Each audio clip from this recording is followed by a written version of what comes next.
Bueno, antes que nada, gracias Eduardo por la invitación de nuevo. Muy feliz de estar en tu programa. Sí, el Ministerio de Economía eh, hizo una emisión que fue histórica a través del Banco Central. Eh, Realmente las condiciones financieras que se consiguieron fueron muy favorables para los tres títulos que se ofrecieron. Fue una reapertura de los títulos cuyos plazos originales eran 5 años, 7 años y 15 años. La demanda fue récord de lo que tenemos datos en ambas rondas, y el trabajo que realizó el BCP realmente fue impresionante. Nos ayudó bastante como agente financiero del gobierno. Y bueno, fue muy grato esa coordinación y ese trabajo interinstitucional que logró estos resultados. En este caso, viceministro, ¿tuvieron otra vez interés de inversionistas extranjeros? Recuerdo que en las últimas emisiones justamente esa había sido una de las novedades y también se había dado mucho énfasis en eso. Sí, sí, sí. Hubieron no residentes de nuevo que estaban muy interesados en los plazos más largos. Realmente la demanda por los plazos largos básicamente consideramos que es un buen indicador de la confianza que existe sobre los indicadores fiscales y también monetarios, debido a que la tasa de un préstamo de 15 años está en 7,95, ¿verdad? O sea, son condiciones financieras sumamente favorables, y realmente es muy bueno ver que existan esas expectativas sobre lo que se está haciendo en la economía. En términos comparativos con lo que fue la emisión de bonos a nivel internacional, sobre todo esa porción en guaraníes, viceministro, ¿las condiciones son relativamente parecidas? ¿Mejoraron un poco? ¿Qué es lo que notan? Sí, mira, las condiciones financieras realmente, básicamente el rendimiento es prácticamente el mismo del rendimiento del mercado secundario. Es una emisión primaria, ¿verdad? Pero gran parte de los cambios que se hicieron en los mecanismos de subasta consistía en subastar estos títulos a tasas que sean lo más parecido posible a lo que se comercia en el mercado secundario. Y se logró eso. De hecho, que el de 7 años la tasa está en 7,45. Y más o menos lo que veníamos viendo es que en el mercado internacional el rendimiento estaba del mercado secundario, estaba cercano a 7,44, siempre estaba dando vueltas por ahí. Entonces, básicamente nos posicionamos exactamente en la curva del mercado secundario internacional. Y esto evidentemente ubica muy bien a Paraguay en términos de cuestiones que estuvieron expresando ustedes también. Entiendo que el propio ministro también de Economía, el doctor Carlos Fernández, estuvo hablando de este trabajo que se está haciendo para ir añadiendo una porción de deuda más importante en guaraníes, ¿verdad? Este es un proceso que nosotros ya comentamos. Se inició prácticamente con estas operaciones de canje con organismos multilaterales, se pasó a esa emisión histórica en guaraníes en los mercados internacionales y se está creciendo mucho en esta participación de los bonos internos que están expresados en guaraníes, ¿verdad? Estas son las cuestiones en las cuales ustedes están avanzando para ir mejorando lo que es el perfil de nuestra deuda pública. Claro, todas estas acciones avanzan en la profundización del mercado local, cuyo objetivo es básicamente pagar un premium por liquidez de estos títulos más bajos. Tenemos también, se suma esto el proceso de dolarización a fin de mejorar la composición de la cartera de la deuda, que es algo que hablamos varias veces, ¿verdad? De que la composición esa composición de moneda local vaya creciendo en el tiempo, con tasas fijas y condiciones de plazo y costos más favorables de lo que tenía la deuda cuando empezó nuestra gestión. Y es parte de esa estrategia, ¿verdad? Si bien hay pasos importantes que seguimos dando, estamos en el camino correcto y estamos muy contentos de los resultados que estamos obteniendo hasta ahora. Y precisamente esto también se alinea con las expectativas que tenían, hablo de esta última emisión, viceministro, también considerando lo que son las bajas de tasas de política monetaria a nivel interno, ¿verdad? Que en cierto modo es una cuestión que afecta a todo el sistema de tasas, incluyendo también las operaciones de lo que serían los bonos del Ministerio de Economía y Finanzas. Totalmente, totalmente. Ayuda. Ayuda más bien por el lado de la visión que tiene el Banco Central sobre la trayectoria futura de la inflación. Eh, Eso, que los agentes económicos confíen en el Banco Central y usen esa información para tomar decisiones, a nosotros nos sirve mucho. Y eso observamos un poco en las tasas que estamos viendo. Entonces, definitivamente, el Banco Central juega un rol clave acá en el control de la inflación y en alinear las expectativas hacia su meta, que es algo que está haciendo bastante bien. Entonces, eso es un aporte importante que hace el Banco Central en los logros que estamos consiguiendo. Siempre el MEP y el Banco Central, si trabajan coordinado, eso va a redituar en beneficios sustanciales para la economía, que es lo que estamos viendo.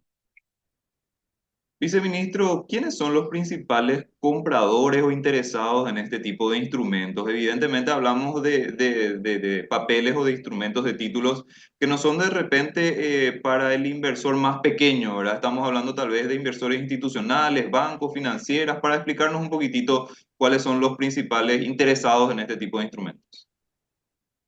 Hacer instrumentos con un riesgo bastante bajo y un retorno bastante interesante también. Entonces, obviamente, cualquier inversionista, o sea, estos títulos pueden ser atractivos para todos, ¿verdad? Puede ser interesante para a una amplia variedad de inversionistas, cualquier persona con ahorros que quiera invertir en un activo seguro con una calificación casi de grado de inversión.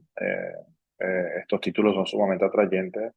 Obviamente se destacan los inversionistas más profesionales, digamos que son los bancos, financieras, casas de bolsa, pero a través de la casa de bolsa obviamente pueden entrar varios inversionistas no tan profesionales como una persona que simplemente tenga ahorros y quiera comprar estos títulos, ¿verdad? Pero son subastas, o sea, son subastas competitivas en las que bueno, esta fue una subasta no competitiva, pero son subastas en las que uno tiene que competir para tratar de entrar y comprar estos bonos, ¿verdad? O sea, que hay un trabajito que tienen que hacer estas casas de bolsa si es que quieren comprar, también bancos y financieras si quieren comprar los títulos, ¿verdad? Viceministro, y la experiencia ahora reciente con el Banco Central del Paraguay fue positiva. Desde el BCP estaban resaltando también de que se hizo un trabajo bastante minucioso para esta operación de emisión de bonos del Tesoro. Desde la visión también desde el Ministerio de Economía y Finanzas, esta experiencia fue positiva. Sí, totalmente. Tener la posibilidad de trabajar con los técnicos del Banco Central y que apoyen este tipo de programas que son sumamente importantes para el gobierno, son muy importantes para nosotros. La verdad que tanto la gerencia de mercados como el directorio, como todos, se trabajó de una forma muy coordinada, muy eficiente y bueno, los resultados están a la vista y la verdad que estamos muy contentos con el trabajo que hicieron desde el Banco Central. Como te decía antes, siempre que haya coordinación entre el Ministerio de Economía y el Banco Central, eso va a redituar en muy buenos resultados para la economía y para el país en general. ¿Se tiene prevista una operación más de este tipo, viceministro, para este año 2024? En nuestro calendario, con el objetivo de avanzar con la profundización del mercado local de deuda de los instrumentos del Tesoro, tenemos tres más. Tres más. Obviamente estamos acotados en el monto por el presupuesto general de la nación de los títulos que podemos vender. Sin embargo, creemos que es muy importante avanzar con este proceso de profundizar el mercado local y también del proceso de dedolarización de la composición de la cartera de deuda del país en moneda local. Así que vamos a continuar y está en nuestro calendario tres emisiones más a lo largo del año, prácticamente cada trimestre.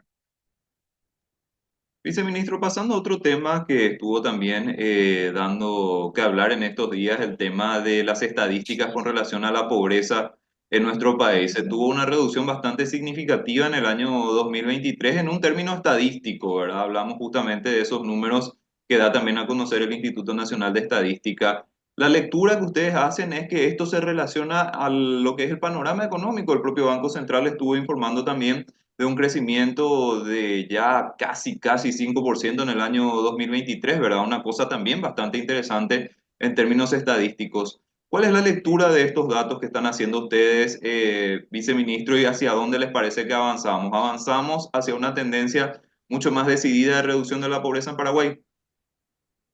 Mira, sí, Eduardo, es una excelente pregunta. De hecho, que la pobreza total bajó 2,8 puntos porcentuales, es un incremento enorme. Justamente ayer estábamos hablando sobre eso y decíamos, bueno, bajar la pobreza, creo que los niveles que están en el 2000 estaban en torno al 50, bajar de 50 a 45 es una cosa, pero de 25 a 22 es otra, ¿verdad? Se necesitan políticas bien focalizadas, se necesita tener un plan económico bien realizado, tal de que esto ocurra. Y estos indicadores son realmente alentadores. Va de la mano con lo que hablabas del crecimiento económico que fue mayor al esperado. Esperábamos en torno a un 4,5, resultó ser un 4,7. Eso fue una excelente noticia. Efectivamente eso posibilitó lograr este resultado, no solamente en pobreza total, sino también en pobreza extrema. Pero también hay otros factores que no solamente son el crecimiento económico.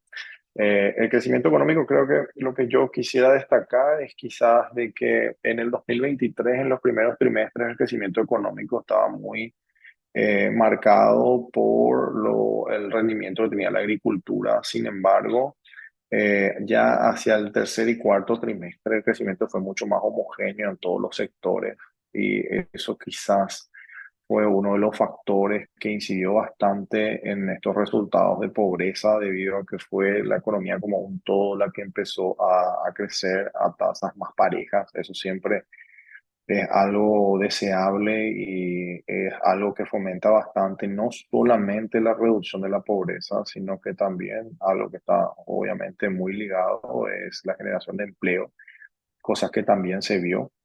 Y otro factor que es súper importante destacar es nuevamente la convergencia de la inflación en torno a su meta, no solamente la inflación total, sino también la inflación de alimentos, que nuevamente fue convergiendo a números bajos y eso impacta directamente en estas estadísticas, ¿verdad? Que estamos observando ahora. Y algo que también es importante destacar es que estos resultados son fruto de políticas que se aplican, ¿verdad? Hay veces que es difícil entender cómo la macro llega a la micro, pero llega. Lo importante es de que estas políticas sean implementadas a lo largo del tiempo, no solamente en un periodo determinado, sino que sea algo que se pueda mantener consistentemente a través de los años. Pero también hay otros tipos de políticas que fue una prioridad desde que se arrancó este gobierno, creo que empezó en julio de 2023, que son estas transferencias que hace el Estado como Tecoporá de adultos mayores, que tuvo un aumento del 25%, se aumentó un poco al número de personas que este tipo de asistencia llegaba. Y este tipo de programas son muy importantes para lograr contener los indicadores socioeconómicos. Y de lo que vimos, tuvo un impacto muy importante en contener los indicadores y en explicar estos resultados que estamos viendo ahora. Las perspectivas también para el año 2024 son favorables si es que observamos esas bases que Sí. estás citando, porque tenemos que tener en cuenta de que para este año 2024 se prevé un crecimiento a través de la economía bastante parejo, bastante similar al que se había tenido justamente en ese periodo que estuvo citando del tercer y cuarto trimestre del año 2023, una inflación otra vez en la meta del Banco Central del Paraguay y bueno, un crecimiento económico otra vez en líneas generales de lo que es el Producto Interno Bruto, ¿verdad? Esa perspectiva también sería positiva para seguir avanzando en el objetivo de reducir la pobreza en este año 2024. Totalmente. Si bien somos conscientes que a medida que este porcentaje pobreza total vaya bajando, cada vez va a ser más complicado seguir manteniendo ese ritmo de disminución. O sea que hay que hacer cada vez más esfuerzo, cada vez hay que tener políticas mucho más focalizadas, hay que ir innovando en los planes que se van aplicando para mantener esta disminución. Está en la agenda de seguir trabajando en ese sentido y lo vamos a seguir haciendo. Y obviamente parte de ese plan está la política monetaria responsable con niveles bajos de inflación y también con una volatilidad de la inflación menor, ritmos de crecimiento parejos en torno a los crecimientos que estamos observando ahora, y con la política que siempre seguimos implementando de la idea de que el sector privado sea el motor de crecimiento y el sector público sea un facilitador y un aliado con el sector privado para lograr que estos resultados se mantengan en el tiempo. Y avanzar hacia una calidad de vida cada vez mayor también de la población, viceministro. También estamos siempre teniendo en cuenta de que estos datos que se presentaron ahora son de pobreza monetaria y hay también otro indicador que se relaciona a la pobreza multidimensional, que tal vez Total, analiza más el acceso a los servicios básicos de la total. población, ¿verdad? Entonces hay que ir avanzando también hacia esas cuestiones que son sumamente importantes para que la gente se sienta mejor. Sí, sí, es una prioridad, es un camino largo. Se celebran estos logros que son sumamente importantes por las magnitudes. Sin embargo, reconocemos que el camino y la responsabilidad de seguir en este camino y de mejorar y acelerar estos procesos es una prioridad para el gobierno y tienen todo el compromiso que lo vamos a seguir haciendo, eh, para que la gente realmente tenga una calidad de vida mejor, ¿verdad? Que es una prioridad para todos, que la gente esté mejor. Viceministro, lo que es puntualmente el indicador de pobreza, ¿forma parte de estas cuestiones que también son de la evaluación de Paraguay ante los organismos multilaterales, las calificadoras de riesgo, o es otro indicador que no tiene que ver con ese tipo de cuestión? Los indicadores sociales siempre son relevantes y siempre están en las presentaciones, preguntan. Eh, sí, es un factor sumamente relevante, junto con la política fiscal, la política monetaria y las reformas estructurales que uno tenga planeado aplicar para fomentar la productividad. Obviamente, los factores sociales, el empleo son variables claves dentro de este proceso, ¿no? Entonces, sí, definitivamente sí.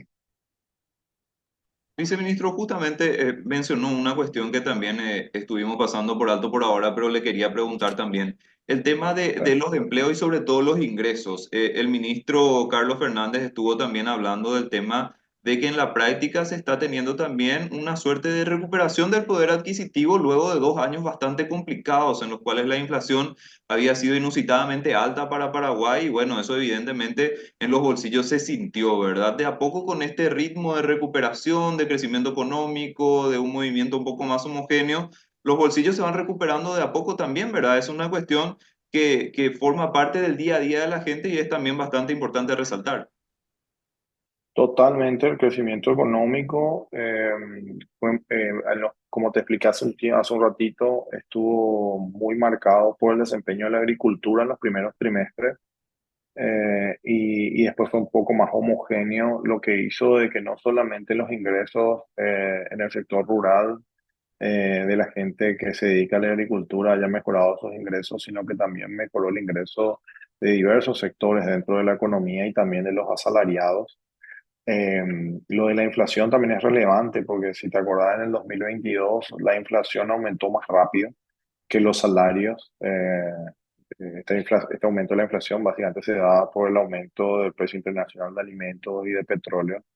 Entonces eso obviamente hace que el poder adquisitivo caiga.